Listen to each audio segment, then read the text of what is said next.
अस्सलाम वालेकुम dear student, how are you. कैसे हैं आप? उम्मीद है कि बहुत अच्छे से होंगे। आज का हमारा लेक्चर क्या है? हमने हरूफ तहज्जी में कौन सा हर्फ लिखना है, लाम, ट्रेसिंग में लिखना है, फ्री हैंड राइट में लिखना है, और लाम से क्या बनता है, लट्टू। हमारे पास लट्टू की तस्वीर है और हम लोग क्या करेंगे, इसमें कलरिंग करेंगे। सबसे पहले हम लोग लाम की ट्रेसिंग करते हैं। लाम की ट्रेसिंग के लिए हमारे पास क्या है, सबसे पहले अलिफ है, एक स्टैंडिंग लाइन है। उसके बाद हम लोगों ने जो सीन का घेरा बनाया था, स्वाद का घेरा बनाया था, वो वाला साथ हम लोगों ने लगा देना है। और जो हम लोगों ने काफ का घेरा बनाया था, और यही घेरा हमारे पास नून का है, सीन का घेरा लगा देंगे तो ये लाम बन जाएगा। एक स्टैंडिंग लाइन लगाएंगे अलिफ, और साथ में क्या करेंगे, सीन का घेरा लगा देंगे। अब यहाँ तक ये हमारे पास सीन का घेरा है। इसके आगे हम लोग दो लगा दें सीन के सिरे, तो ये हमारे पास सीन बन जाएगा।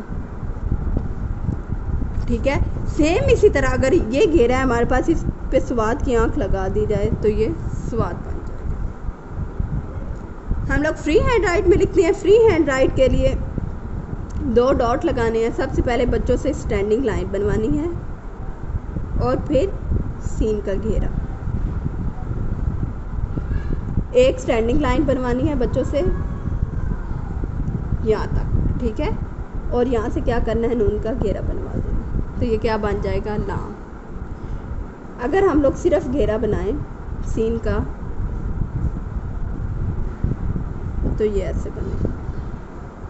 दो हुक्स लग जाए तो सीन बन जाएगा।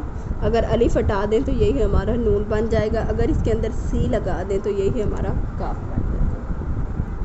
फ्री हैंड राइट के लिए बच्चों को दो डॉट लगा के देना है, उनसे वन बनवाना है। इन डॉट को फुली मैच नहीं करना, और साथ में क्या करना है, सीन का घेरा लगा देना। अगर इसको हाफ कर दें तो एक नुक्ता लगा दें, तो यही हमारे पास क्या है, नून है। एक स्टैंडिंग लाइन अलिफ और साथ में नून लगा देना है। सीन का घेरा, स्वाद का, नून का, काफ का एक ही घेरा होता है। नून इंशाल्लाह हम लोग अगले लेक्चर में करेंगे। एक स्टैंडिंग लाइन, साथ में सीन का घेरा।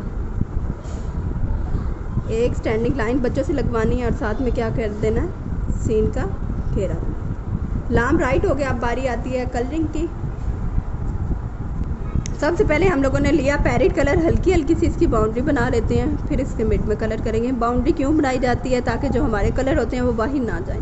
बच्चों के मोस्टली कलर क्या होते हैं, बाहर चले जाते हैं। सबसे पहले हम लोगों ने लिया parrot colour. Parrot colour complete होने के बाद हम लोग ले लेते हैं ऑरेंज कलर। सबसे पहले इसकी हल्की हल्की सी बाउंड्री बनाते हैं, फिर मिड में करेंगे। और आप लोगों ने क्या करना है, जो कलर हैं वो एक सीक्वेंस में करने हैं। ऑरेंज कलर ऑलमोस्ट हमारा हो गया कंप्लीट। अब हम लोग ले लेते हैं डार्क ग्रीन कलर। सबसे पहले हल्की हल्की सी इसकी बाउंड्री बनाते हैं, फिर मिड में करेंगे। ज़रूरी नहीं है कि जो बाउंड्री बनवाई जाए बच्चों से वो नीट ही हो। हमारा डार्क ग्रीन कलर हो गया कंप्लीट। अब हम लोग ले लेते हैं रेड कलर, हल्की हल्की सी इसकी बाउंड्री बनाएंगे, फिर इसके मिड में करेंगे।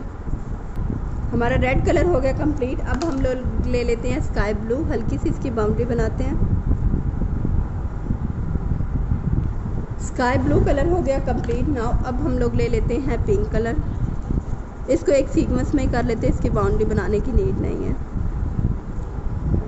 हमारा पिंक कलर हो गया कंप्लीट। आज के लेक्चर में हम लोगों ने क्या राइट किया, लाम राइट किया। और उसके घेरे से कौन से हरूफ बनते हैं, उसके घेरे के साथ अगर दो हुक्स लगा दी जाए तो क्या बन जाएगा, हमारा सीन बन जाएगा। स्वाद की आंख लगा दे तो स्वाद लग जाए बन जाएगा। और अगर अंदर एक सी लगा दें तो काफ बन जाएगा, ठीक है। अगर लाम के घेरे की अलिफ ना लगाई जाए, लाम में अलिफ ना लगाई जाए, तो सिर्फ इसका घेरा जो हो तो वो हमारा क्या बन जाएगा, अगले लेक्चर में नून भी बन जाएगा। उम्मीद है कि बहुत अच्छे से समझ आया होगा। अल्लाह हाफिज़।